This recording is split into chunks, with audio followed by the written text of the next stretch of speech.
Kolb's theory of experiential learning.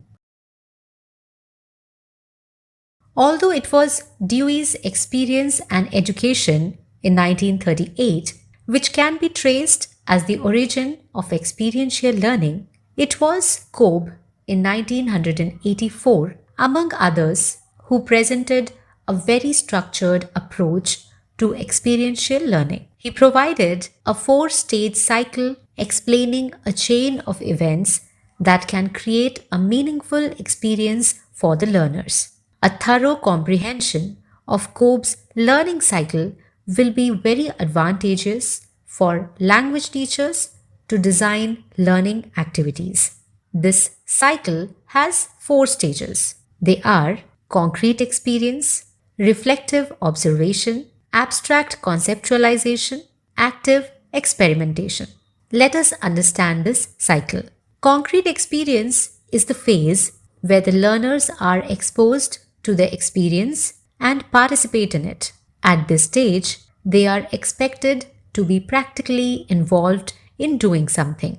Reflective observation is when the learners reflect on the experience and come up with various observations or remarks on the basis of the activity done.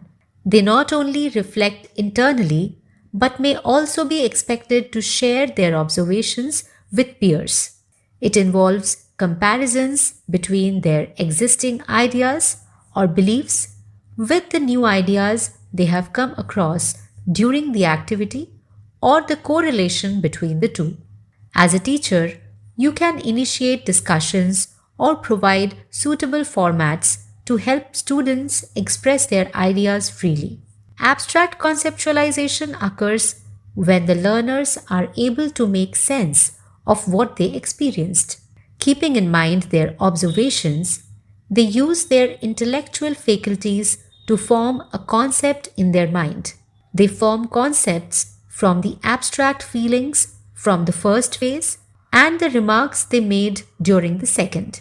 At times, they detect patterns, changes, and apply logic and reason to understand those patterns or changes. In this manner, they are able to understand the underlying concepts of a particular text. Active experimentation is the transformation of experiences into action or changes in behavior and understanding. It is when the learners act, create new knowledge, and apply it in the right context. This stage can be most primarily linked with the learners being able to use the concepts or ideas in real life situations. A passive experience by learners does not ensure experiential learning. The correct way is to enable them to transform an experience to create knowledge. Learning will be productive if the learners can grasp the experience as well as transform it to learn and act accordingly.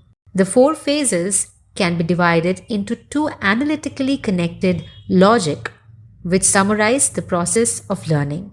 While concrete experience and abstract conceptualization pertain to feeling and thinking, reflective observation and active experimentation relate to reviewing and applying. This is a chain that completes experiential learning for a learner, and all the steps are equally important.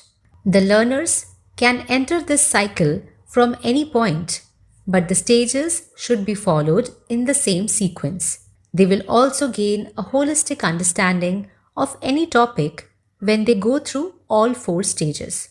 Doing away with any of these four stages will create a gap in learning.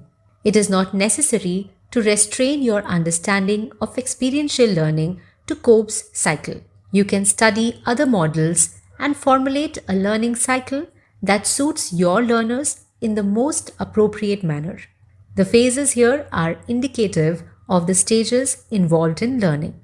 In the context of a language classroom and in simpler terms, the stages can also be referred to as the stage of preparation, participation, reflection, and application. The preparatory stage is where the learner's previous knowledge will be rekindled. They will be made aware of the expected learning outcomes, along with ensuring their readiness for the next stage. In the participation stage, the learners will be diligently involved in activities planned by the teacher. In the next stage, they will reflect on their experiences, observations, and what they felt during the activity. In the application stage, they will be in a position to apply the gained knowledge in the real world. The five senses. When learners travel through these stages of learning, they are watching, feeling, thinking, and doing. This brings us to the base of experiential learning. The entire approach lays special emphasis on how the learners process the sensory information. All the five senses of a learner can be engaged through activities that result in experiential learning. Perceiving things with our eyes first is a very common phenomenon for those having proper eyesight. Human beings tend to depend a lot on it as compared to the other senses. Our vision influences our choices and it makes grasping our immediate environment easier. Sound is an effective tool of communication. Hearing enables us to comprehend fully the meaning as well as the intent behind verbal as well as non-verbal communication.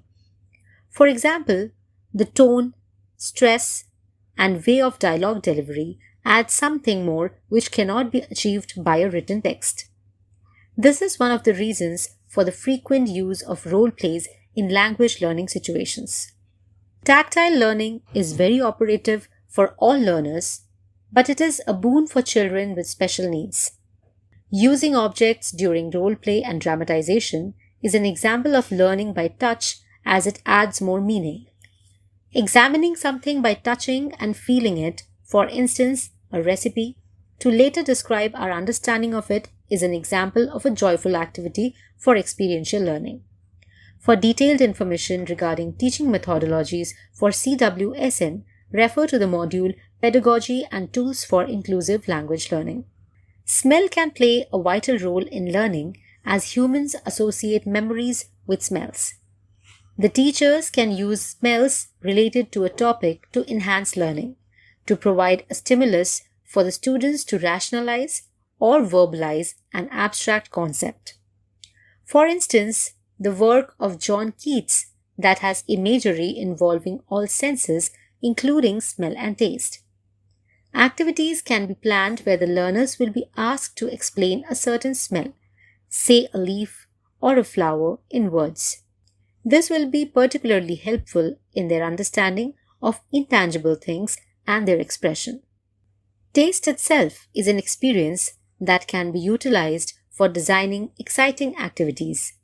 Keeping in mind various factors like unknown allergies or reactions, this sense is largely ignored in classroom situations, but tasks related to taste can be provided as home assignments, as the home is also a learning environment. The students can be asked to describe tastes in their own words or act out expressions related to various tastes. Such activities again help students enrich their vocabulary in order to find suitable words for explaining abstract feelings. The activities designed for students are usually a blend of all these sensations that creates a safe learning environment for the learners. Human communication itself is multisensory and hence these need to be enhanced as much as possible to prepare students as worthy members of society.